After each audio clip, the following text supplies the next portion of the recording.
Bretonnia are one of those factions screaming for a rework that in all likelihood will never come. In the meantime, we have mods to help us achieve our wildest dreams of a faction that's actually fun to play. The Bretonnian rework I dream for overhauls Bretonnia to be exactly how mod maker Nalokin likes it. As a certified French person, they may have some insights, so let's take a look at the rework and see if it's any good. And if you want to take a look at these videos without ads, then just become a channel member. All of the same videos with none of the ads, all for $1 a month. Become a member at the join button below. Now, let's get into the mod. So the most significant change is of course to their knights units. Before you would just recruit them like any other unit, requiring certain buildings and of course plenty of gold.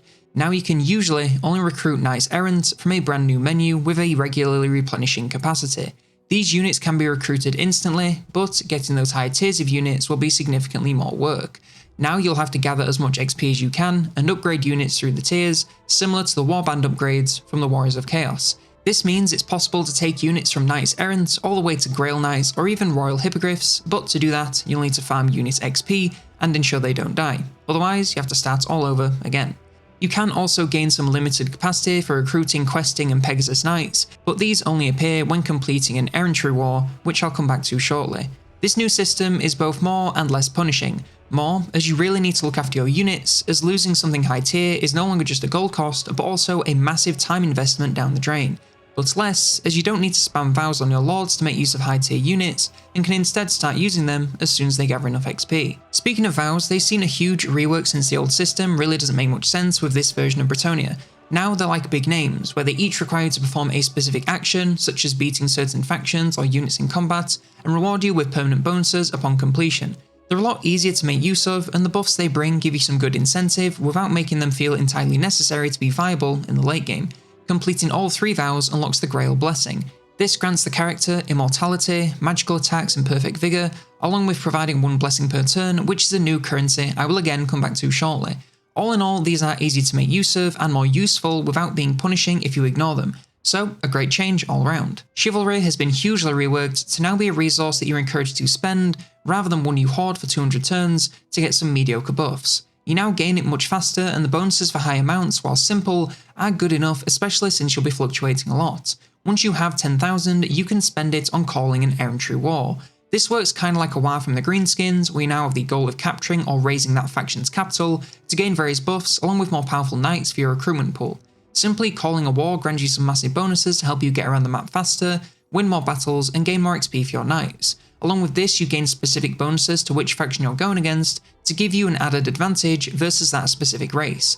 Lastly, upon completion, you gain a large amount of blessings alongside some of those more powerful knights in your recruitment pool. Finally, we have those blessings I keep mentioning. This is a new currency primarily gained through errantry wars, but can also come from lords and certain buildings. They can then be spent in the Cult of the Lady for all kinds of powerful goodies.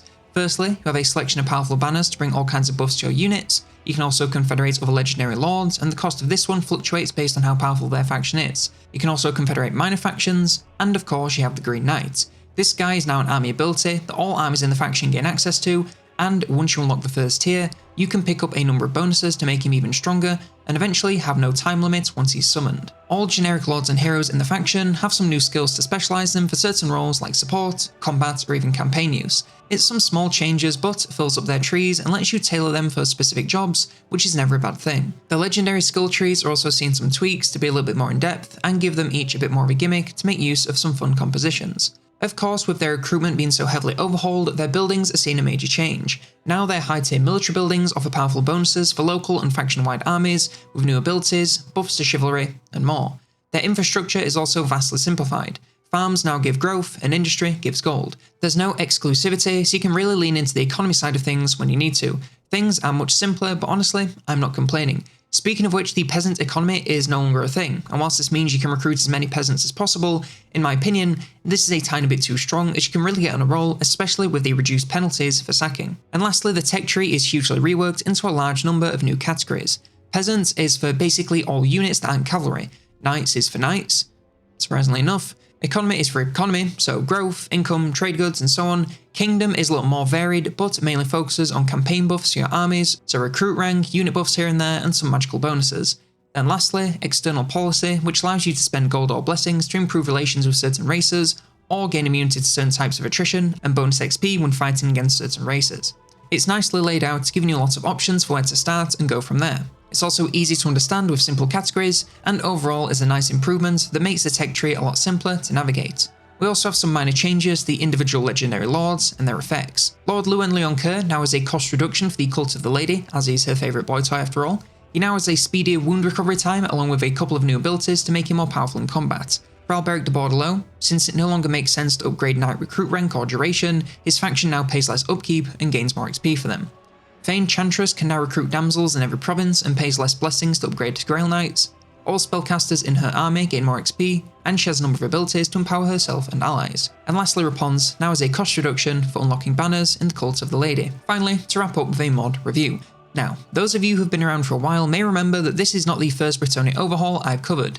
In fact, one of the earliest mod videos I made was about another Bretonnian rework, and one that arguably goes a little bit more in depth. This mod is one person's preferred way to rework Bretonnia, and whilst I can see it not being to everyone's taste, I think it's a really fun way to experience a faction that is otherwise, let's be honest, a little bit shit in vanilla. I think the one word I would use to describe this mod is streamlined.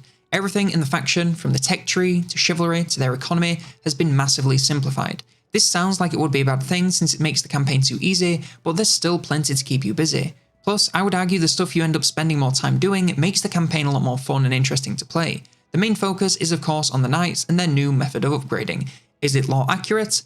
I don't know, let's ask Monsters. Hello there, Monsters Abound here. Colonel Damders has asked me to talk at length about how well the Bretonnian Overhaul mod works with the lore of Warhammer.